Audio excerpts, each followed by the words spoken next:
Hello everyone, welcome to मुस्तारा Khatoon channel. केंद्रीय विद्यालय admission 2025-26। तो 2025-26 के लिए क्लास 11th में एडमिशन कैसे होगा, आज मैं जो टॉपिक लेकर आई हूँ वो केंद्रीय विद्यालय क्लास 11th के लिए है। अगर आप अपना एडमिशन क्लास 11th में कराना चाहते हैं तो ये वीडियो आपके लिए बहुत ही इम्पोर्टेंट है। सबसे पहला सवाल है कि एडमिशन कैसे होता है। दूसरा टॉपिक जो होगा कि फॉर्म कब से भरे जाएंगे, और तीसरा सवाल है कितने मार्क्स होने चाहिए।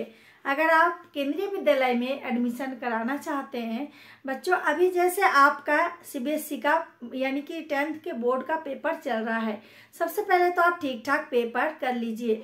उसके बाद जब आपका रिजल्ट आएगा ना, सीबीएसई बोर्ड का रिजल्ट जब आएगा उसके तुरंत ही बाद आपको केंद्रीय विद्यालय में एडमिशन के लिए फॉर्म भरना पड़ेगा।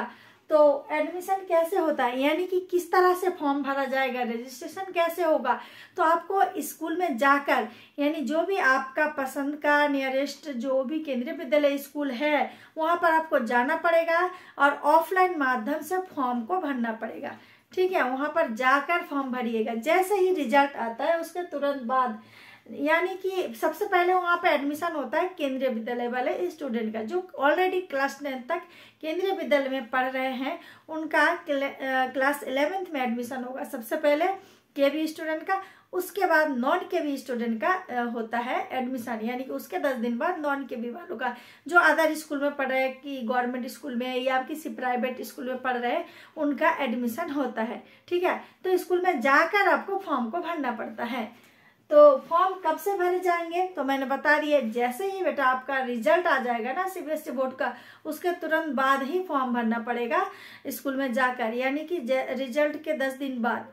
और जैसे पहले केवी स्टूडेंट का होगा फिर नॉन केवी स्टूडेंट का फॉर्म भरा जाएगा। ठीक है, ज़्यादा लेट मत कीजिएगा।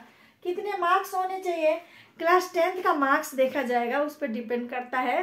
लेकिन घबराने वाली बात नहीं है बच्चों, आप अगर 60% भी लेकर आ जाते हो तो भी आप केंद्रीय विद्यालय में फॉर्म भर सकते हो। ठीक है, केंद्रीय विद्यालय में फॉर्म भरने के लिए यानी रजिस्ट्रेशन करने के लिए कोई ज़्यादा मार्क्स की ज़रूरत नहीं है।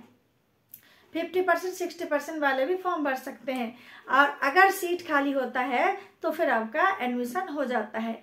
और एक सवाल है कि क्या उसमें आप लोगों का कोई इंटरव्यू लिया जाएगा या कोई टेस्ट होगा। तो बच्चों कोई भी टेस्ट नहीं होगा, कोई भी इंटरव्यू नहीं लिया जाएगा, लेकिन आप लोगों को हमेशा ही बेसिक नॉलेज की जानकारी होनी चाहिए। ठीक है, तो चिंता मत कीजिएगा, मार्क्स के आधार पर मेरिट लिस्ट बनाया जाएगा। लेकिन मार्क्स कौन से सब्जेक्ट कौन से स्ट्रीम के लिए कितनी होनी चाहिए, देखिए अगर आपके पास 80% आ जाता है ना तो फिर आपका एडमिशन ऑलमोस्ट होने का चांस ज़्यादा रहता है। लेकिन इस पे मार्क्स पे डिपेंड नहीं करता है, कभी कभी सीट के ऊपर भी डिपेंड करता है। वहाँ पर बच्चे कम मार्क्स भी लेकर गए और सीट अगर खाली है तो उनका एडमिशन हो जाता है। ठीक है, तो इतनी ही जानकारी मैं दे रही हूँ। इस तरह की बहुत सारी जानकारी मैं लेकर आती रहती हूँ। आप अगर कोई जानकारी चाहते हैं तो आप कमेंट बॉक्स में कमेंट करके पूछ सकते हैं। केंद्रीय विद्यालय एडमिशन से संबंधित या और भी एडमिशन से संबंधित वीडियो मैं बनाती रहती हूँ, और आपको जो भी जानकारी चाहिए आप कमेंट बॉक्स में कमेंट कीजिए, मैं आपकी जानकारी देने की कोशिश करूँगी। यहीं पर ही वीडियो ख़त्म कर रही हूँ। Thanks for watching.